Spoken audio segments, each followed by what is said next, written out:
Hello, welcome to Education in Our Community. Today we have the pleasure of speaking with the jazz prophet.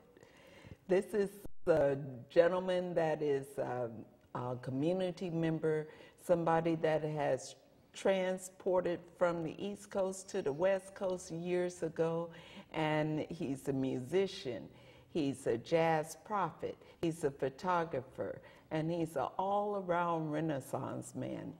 We are here, and welcome to our show. Thank you, thank you.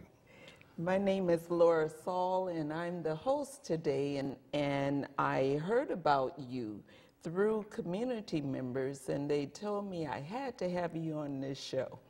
So can you tell me a little bit about Randolph Moore and the man first? Okay. Tell me about Randolph. Oh, yes. I was born in 1942, Atlantic City, New Jersey, from parents from Barbados, my mother and father from Barbados. And as a young kid, they played Billie Holiday, Duke Ellington, all the people around the house. They would have the 78s playing. And also, I listened to a lot of radio, so I had a good ear for popular music at that time. I had an older brother who introduced me to jazz when I was 13 years old, 1956. Wow. He was going to Virginia State College. He would come back with these albums, and he brought back Clifford Brown, Max Roach, and Art Blakey, and I 13 years old, I started getting hooked on the music. And then the next year, he took me to see Miles Davis, Sonny Rollins, Rick Garland, Paul Chambers, and Arthur Taylor. And then that's when I said I wanted to be a jazz musician at that time, 13 years old. My first instrument was bass fiddle.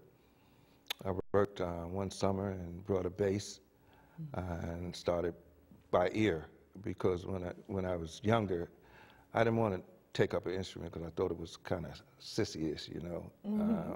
I was into sports, baseball. I wanted to be a baseball player at the time. And I picked up the bass and I started playing by ear. I had a friend, a piano player, who started showing me stuff, and stayed with that. And I graduated in 1960 and moved to New York in 1961. And I started going to Birdland and seeing all the Max and Philly Joe Jones and the drummer. I said, I want to be a drummer. And so I traded my bass for a set of drums. I didn't know the value of a bass at that time, so I kind of gave it away. And I played around New York for a while. And in 1965, I fell in love with this lady, and we got married. And this was a turbulent time. The Vietnam War was going on at that time, and they kept writing me letters saying you have to go in, and I was 1Y for quite a while, and then all of a sudden they changed me to 1A, and I had to go down the draft board. I refused to go in. I had to go to FBI and go through fingerprinting and all that, and they told me I would lose my job and my wife. I was working in the post office at that time in New York City. I lost my job. I had to work for 2 years at a mental hospital in lieu of going to Vietnam, and I did that for a couple of years and got out of that. I had met a Jewish couple at the hospital, and they kept telling me, come to California when you get out of here, you know, come to California. Now, before you talk about moving to California, you were actually working with children in this hospital. Yes, yes. And you were sharing with me earlier that you actually fell in love with doing that job. That job. When they first told me I had to work at this mental hospital, right away I had these images of, they called them a nut house. And I said, oh, I'm going to have to go and work at this. I went there, and it turned out to be the best job I ever had. Wow. You're working with kids. I was doing occupational therapy and doing sports. So then when I came to California, I continued doing that kind of work. But really got me off into just working with the kids nobody else wants. You know, they don't pay no attention to the disabled and none of that. So, but that was the most heartwarming job I ever had. You know. Good for you. And so you met this couple that told you about California. Yes. What did they say about moving to California? All they had to do is tell me the weather was better, because in New York I was tired of going out delivering mail in that ice and snow, and you know, I just said, there's got to be someplace better than this, you know. And they kept sending me pictures of where they lived. They lived in La Honda, up in the mountains, and down near Half Moon Bay that way. And so I tried to get a transfer from the post office. Richard Nixon was the president, and he refused, so I just quit. So you got fired when you refused to go to Vietnam. Then they put you in this hospital where you had to work for 2 years? Yes. Then you got rehired at the post office? I forgot to tell you that. I got rehired at the post office. Okay. Yeah, because they seen where, you know, the selective service okayed me for and gave me a discharge. I don't get no benefits, though. I don't get no benefits. But anyway, I got back in the post office, but I just had to get out of New York. I just left New York a couple of weeks ago, and I said, I'm glad I left this place because there's too many people here. So you went back on vacation a few weeks ago? Yeah, the first time in 10 years. How long have you been in California now? I came here in '72. I came in '72, and then I sent for my girlfriend at that time. She had a kid. We had a daughter. Sent for her, and we lived in East Palo Alto first, and then we moved to Oakland, Berkeley, and I started working for the Berkeley Unified School District. Okay. And with special needs children? Special needs kids. Wow. And then on the weekends I would do gigs, play music, you know, just to supplement my salary. Okay. I met Donald Bailey, a famous drummer who played with Jimmy Smith.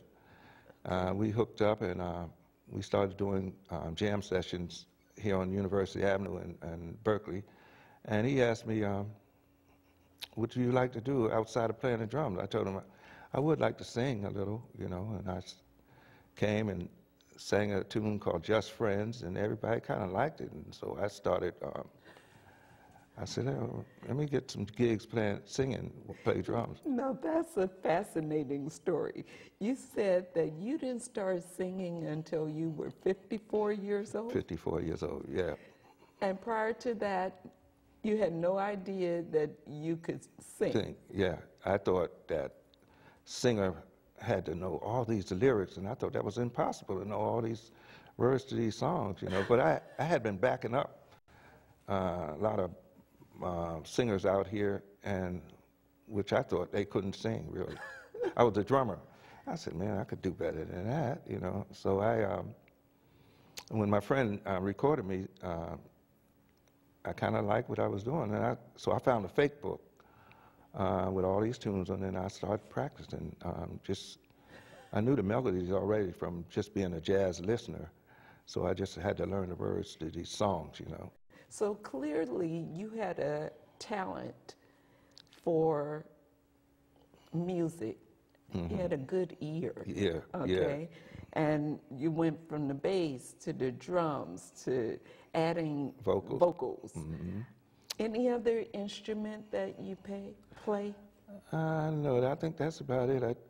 A little percussion, you know, bongos and stuff like that, but that's about it. Okay, now how did you become this historian? Let's talk about that. Yes, okay. Like I said, I had an older brother, and I had parents who were, you know, into the music. And at that time in the 1950s, in late 50s, in the black community, music was everywhere. You know, people were, they had so many jazz clubs. I moved to Harlem. They had so many jazz clubs. You can go in a local bar, you think it's a bar, and a great musician is playing in it, you know. And I started being around these guys, and then I said to myself, I said, somebody has to let people know that these people existed, you know. And all the jazz book, Downbeat and all them, they would have most of the white musicians as the leaders, Benny Goodman or Dave Brubeck or whatever. So I started doing, had an older brother who had been doing jazz history. He told me, he said, man, you need to start doing the history, tell people about the history of this music. So that's when I started at the Golden Gate Library. Donald Bailey and myself and his wife at the time, Susie Lorraine, we started Sunday Jazz at the Golden Gate Library, which would feature like John Handy for an hour, and I would come on and speak for about a half an hour on the history of jazz. And we've been doing it 26 years and continue. We just did it this summer, so yeah. Good for you. And these were not only the greats that people know about, but also the people in the background. People in the background. Who were also great. Yeah. But people didn't necessarily know about them. Like when I first started doing it, a couple of white people in the audience asked me, how come you don't mention the white players? I said, because they got all the recognition at that time. People I'm talking about were the innovators of the music, and they never got no recognition. They, King Oliver and people like that. People don't know nothing about them. They know about Louis Armstrong, but they don't know about King Oliver, who was his teacher, who was really the first person to bring jazz to Chicago. He brought it out here in Oakland in 1921. He had a group here in Oakland, King Oliver. Wow.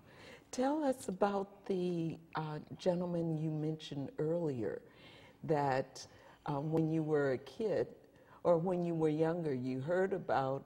Oh, Hank Mobley? Yes. Oh, yeah. Hank Mobley, great tenor player who played with Art Blakey and the Jazz Messengers. When I was about 14 years old, we were playing kickball in Atlantic City on the street, and the ball rolled up on a porch, and I went to get it, and I seen this guy, and I asked him, I said, you Hank Mobley? And he was so fascinated that teenager knew who he was, and I said, yeah, I had a record with you with Horace Silver, and I remember your face. So I would go past he was there for a week, and I would go past just to sit on the porch. I didn't know what to say to him. I was so shy, but just being around him, And later, I was telling you, I'm also a record collector, and his record, it's a record on Blue Note, Hank Mobley record, sold for $11,000 this year on eBay.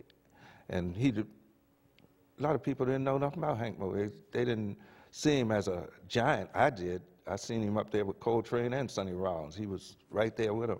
Mm-hmm. And now his record is selling for that kind of money, Wow. Mm-hmm. Wow. Are there other musicians you would like to talk about right now? Just mention their names so that people can get out there and start looking up some of these musicians. Well, everybody know about Charlie Parker. Mm-hmm.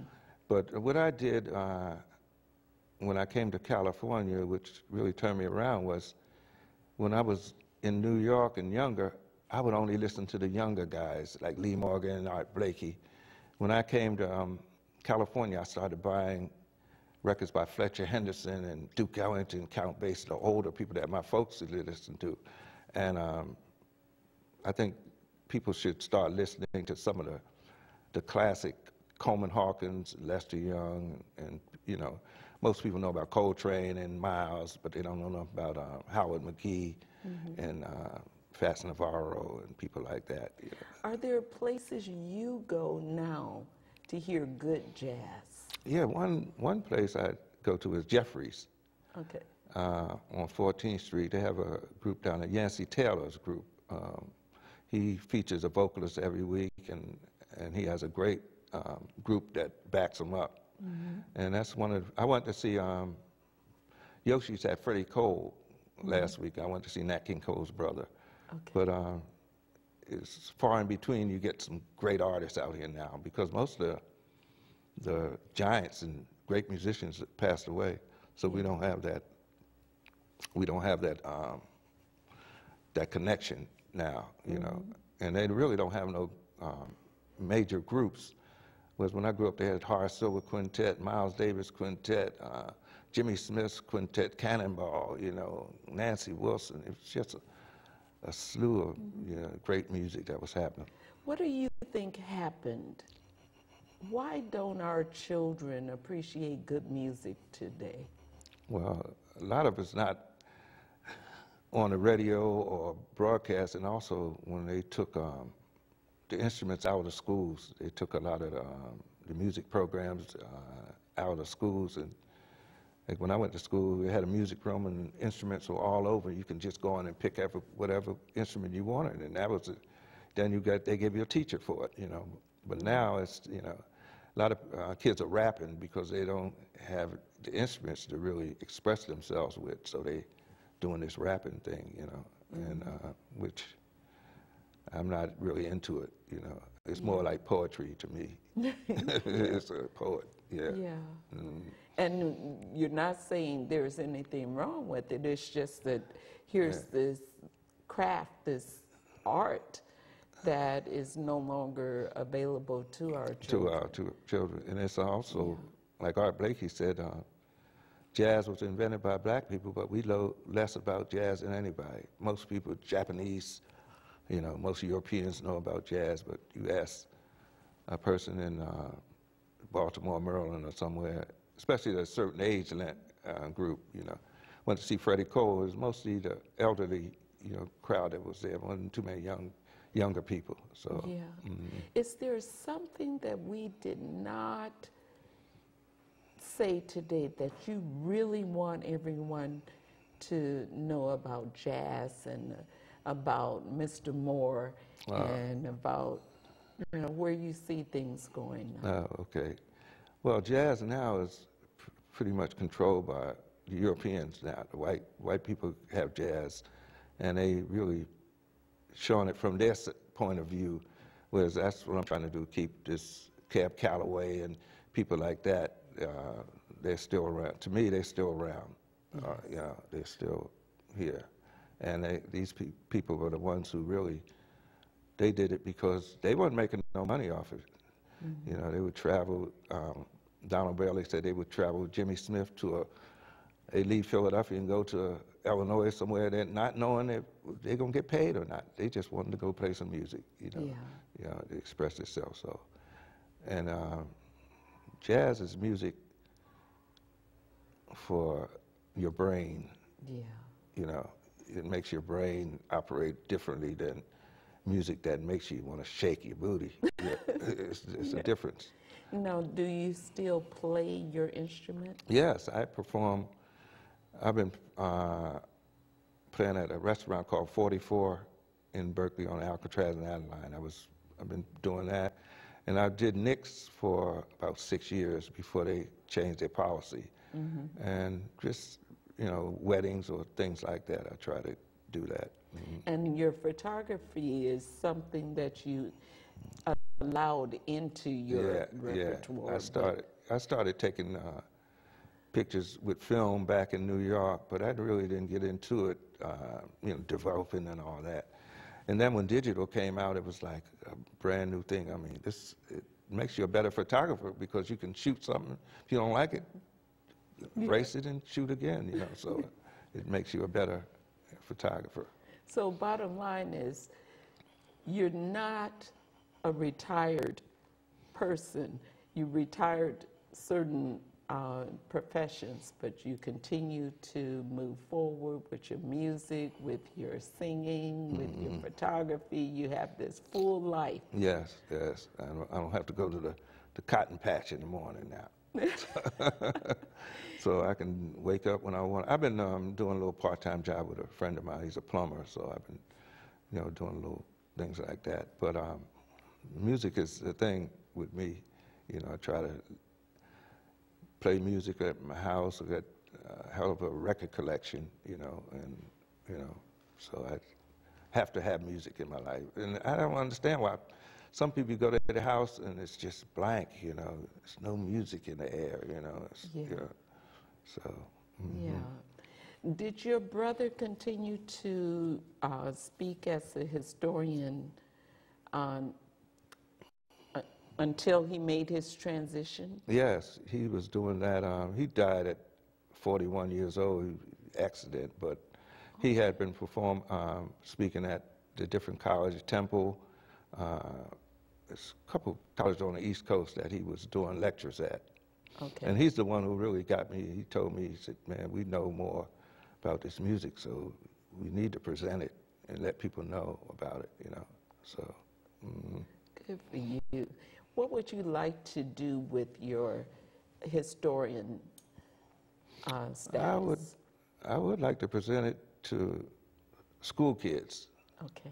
Like junior high kids like that age, because that's the time when I really got off into jazz, 13 years old. That's when you're really making a transition with your body, your mind, and everything. So I think school kids would be, you know, just to have them exposed to the, just some of these names, and that way they can go out and, you know, because every information is out here now. YouTube, the internet, you want to hear King Oliver, you can go on YouTube and they have something playing right there for you, you know, so that's what I would like to see, that Duke Ellington and these people not relinquishing their names. These names should still be out here. Nat King Cole, you know, they should be still with us. So your name is on the screen, your phone number and website are on the screen, and if anybody wants you to come and speak to their group or speak to their schools, yes, by all means, give me a call, yes, or they need a jazz trio, yes, to perform, I'm available. And by all means, those who hear about the Jazz at the Library. Oh, yes, yes. To go there. That's once a year? Once a year. We, at Golden Gate Library on 57th and San Pablo, we do a jazz thing from first part of July to the end of August, 8 weeks, and they present most of the great local people like Denise Perrier and John Handy and Julius Courtney Big Band. They have a big band every year in the park, and so just go into Golden Gate Library, Summer Jazz Series, and they probably won't put this, the schedule out until around March, and that way you can know who's going to be performing this summer. But I'm there. I do the history every year, 26 years. Wow, good for you. Mm-hmm. Good for you. Is there more that you want to say about your photography? I'm available for you know, weddings, and I do baby showers, stuff like that, and parties, stuff. Yeah. Okay. And I also have some prints that I printed up. That's nice, if you want. Now, if you started singing at 54, and what's next for this Renaissance man? It sounds like you're just getting started. Oh man, I would like to get called at the Village Vanguard. Go there. But it's, you know, I'm working at it. I'm still working at it, you know, because you know, gotta, especially singing, you gotta keep your voice, you know, lubricated and tuned up, you know. Yes. Yes. Yeah. Wow. Well, I want to thank you for coming to our show. Thank you for taking the time to share with us, you know, who Randolph Moore is and what your music has been about for you in your life and stuff. Is there more that you think we as a community can do with the children to put music back in the school? Yeah, I know some parents are collecting money for contributions, getting instruments, you know. So I think that that's one step, you know. But then I think we've got to get more independent schools too. You know, schools where this is what the kids are going to learn instead of you don't know what they're going to learn, you know. Now, is there a charge for the Jazz at the Library? No, it's free of charge. And so parents can start taking their kids to hear the jazz there. It's quite a few kids that came there 15 years ago. Dana Stevens is one.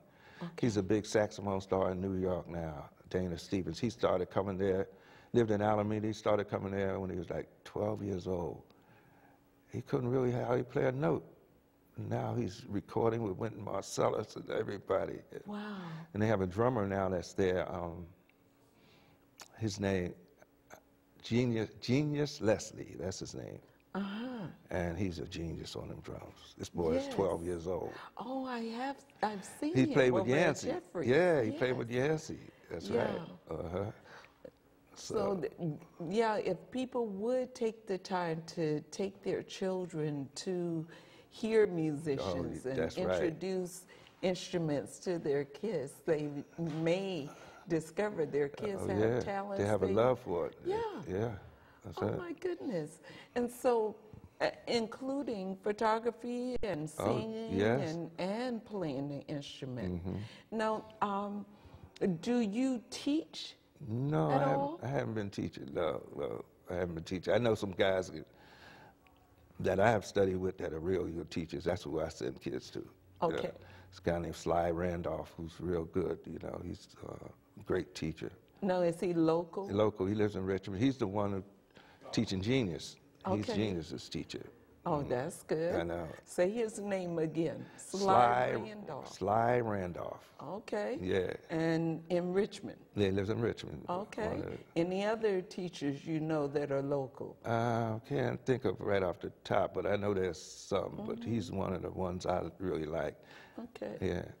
Yeah. What do you think about so many people spending their time on their cell phones? Goodness. And what do you think about all of that? Like I said, the more technology you got, the dumber people are getting. You know, they don't really read a book now, and they don't want to. That's too much time wasted to me. You know, just you know. Well, at the same time, we need the technology. We need it, yeah. We need it. It's brought the world to closer, yeah. Yeah. Well, at the same time, we need people to be in personal contact with each other. Yeah. Okay. A lot of the music now is electronic music now.